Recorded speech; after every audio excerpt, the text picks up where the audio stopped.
বর্ষার দিনে এরকম মুচমুচে চিকেন ফিঙ্গার বানানোর জন্য তাহলে অবশ্যই আপনারা আমার এই রেসিপিটি দেখবেন।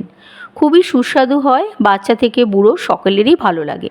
আর এখানে ছিল 250 গ্রাম বোনলেস চিকেন আর কয়েকটা 4-5টা কাঁচা লঙ্কা ওর মধ্যে দিয়ে এটাকে পেস্ট করে নিয়েছি।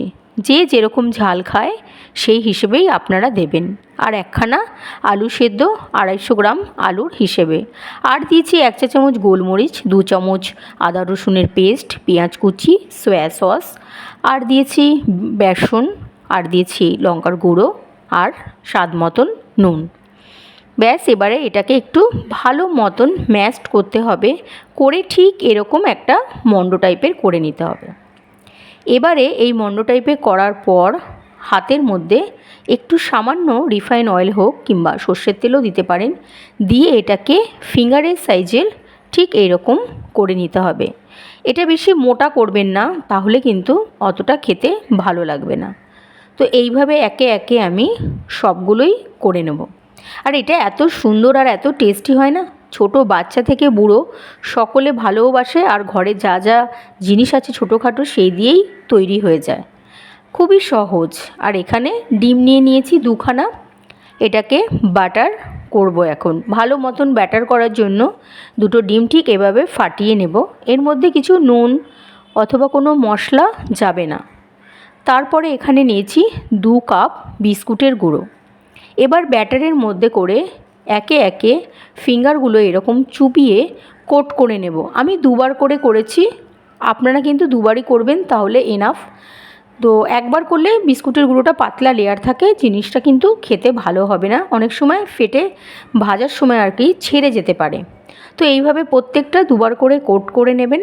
এরকম লম্বা লম্বা বিস্কুটের গুঁড়োটা এক হাতে আগে দেবেন, তারপরে আরেকটি হাত দিয়ে এটাকে করে নেবেন, না হলে কিন্তু 2টো হাতে লেগে গিয়ে বিস্কুটের গুঁড়োগুলো একদম দলা পাকিয়ে যাবে।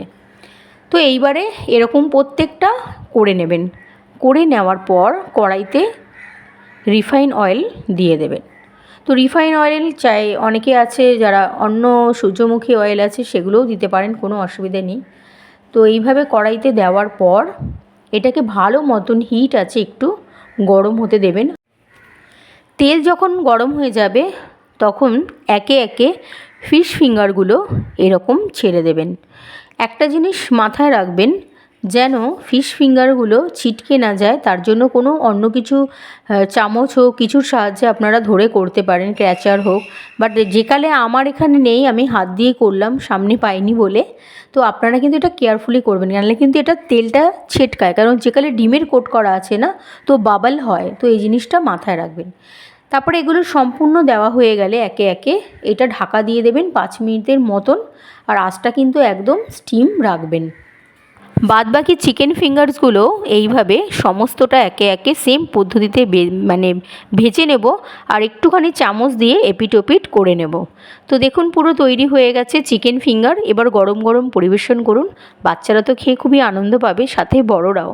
আর যদি আপনাদের এই রেসিপিটি ভালো লাগে তাহলে অবশ্যই চ্যানেলটিকে সাবস্ক্রাইব করে পাশে থাকবেন।